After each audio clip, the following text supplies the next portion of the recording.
بسم اللہ الرحمن الرحیم۔ السلام علیکم ورحمۃ اللہ وبرکاتہ۔ 4 قابل عبرت عورتیں۔ یہ حضرت نوح علیہ السلام کی بیوی تھی۔ اس کو ایک نبی برحق کی زوجیت کا شرف حاصل ہوا اور برسوں اللہ تعالیٰ کے نبی علیہ السلام کی صحبت سے سرفراز رہیں، مگر اس کی بد نصیبی قابل عبرت ہے کہ اس کو ایمان نصیب نہیں ہوا، بلکہ یہ حضرت نوح علیہ السلام کی دشمنی اور توہین و بے ادبی کے سبب سے بے ایمان ہو کر مر گئیں اور جہنم میں داخل ہوئیں۔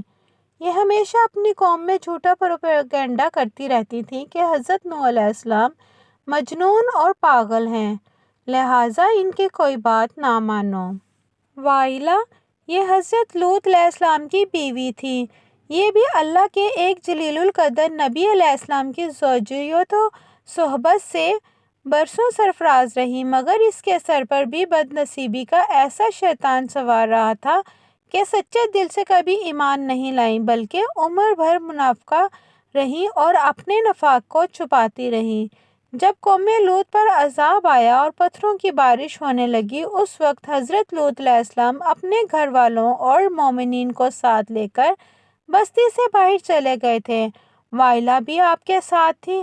آپ نے فرما دیا تھا کہ کوئی شخص بستی کی طرف نہ دیکھے، ورنہ وہ بھی عذاب میں مبتلا ہو جائے گا۔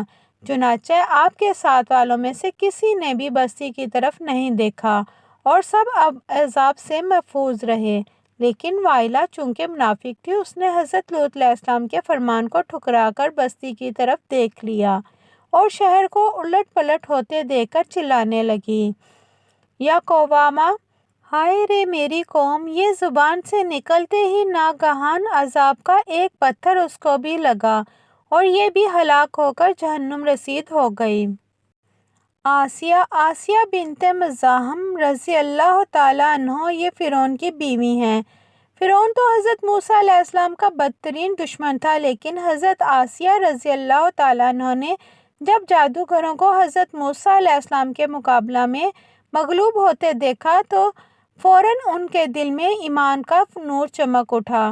وہ ایمان لے آئیں۔ جب فرعون کو خبر ہوئی تو اس ظالم نے ان پر بڑے بڑے عذاب کیے، بہت زیادہ زود و کوب کے بعد چومیخا کر دیا، یعنی 4 کھونٹیاں گاڑ کر حضرت آسیہ رضی اللہ تعالیٰ عنہ کے چاروں ہاتھوں پیروں میں لوہے کی میخیں ٹھوک کر چاروں کھونٹوں میں اس طرح جکڑ دیا کہ وہ ہل بھی نہیں سکتی تھیں، اور بھاری پتھر سینے پر رکھ کر دھوپ کی تپش میں ڈال دیا اور دانا پانی بند کر دیا۔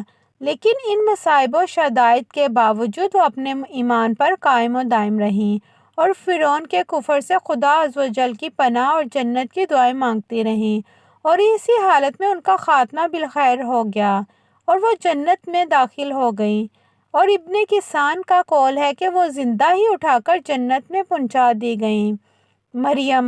مریم بنت عمران رضی اللہ تعالیٰ عنہ یہ حضرت عیسیٰ علیہ السلام کی والدہ ہیں۔ چونکہ حضرت عیسیٰ علیہ السلام ان کے شکم سے بغیر باپ کے پیدا ہوئے، اس لیے ان کی قوم نے تان اور بدگوئیوں سے ان کو بڑی بڑی ایذائیں پہنچائیں، مگر یہ صابر رہ کر اتنے بڑے بڑے مراتب و درجات سے سرفراز ہوئیں کہ خداوند قدوس نے قرآن مجید میں ان کی مدح و ثنا کا بار بار خطبہ ارشاد فرمایا۔ ان چاروں عورتوں کے بارے میں قرآن مجید نے سورہ تحریم میں فرمایا، جس کا ترجمہ یہ ہے: اللہ تعالیٰ کافروں کی مثال دیتا ہے جیسے حضرت نوح علیہ السلام کی عورت وائلہ اور حضرت لوط علیہ السلام کی عورت وائلہ، یہ دونوں ہمارے 2 مقرب بندوں کے نکاح میں تھیں۔ پھر ان دونوں نے ان دونوں سے دغا کیا تو وہ دونوں پیغمبران ان دونوں عورتوں کے کچھ کام نہ آئے، اور ان دونوں عورتوں کے بارے میں خدا کا یہ فرمان ہو گیا کہ تم دونوں جہنمی عورتوں کے ساتھ جہنم میں داخل ہو جاؤ۔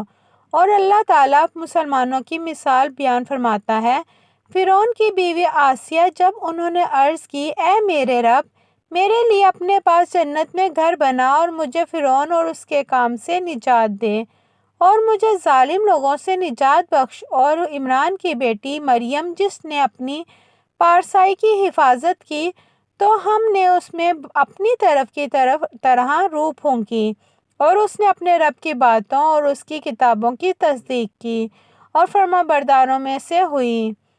التحریم آیت نمبر 10 سے 12۔ درس ہدایت: واحلہ اور وائلہ دونوں نبی کی بیویاں ہو کر کفر و نفاق میں گرفتار ہو کر جہنم رسید ہوئیں، اور فرعون جیسے کافر کی بیوی حضرت آسیہ ایمان کامل کی دولت پا کر جنت میں داخل ہوئیں، اور حضرت آسیہ حق ظاہر ہو جانے کے بعد اس طرح ایمان لائی کہ فرعون کے سب آرام و راحت کو ٹھکرا دیا، اور بے پناہ تکلیفوں اور ایذاؤں کے باوجود اپنے ایمان پر قائم رہیں۔ بلا شبہ یہ باتیں قابل عبرت ہیں۔ ویڈیو اچھی لگی ہو تو میری ویڈیو کو لائک کریں، چینل کو سبسکرائب کریں اور بیل آئیکن کو دبانا مت بھولیں تاکہ ہر انفارمیٹیو ویڈیو آپ تک پہنچتی رہے۔ جزاک اللہ خیرہ۔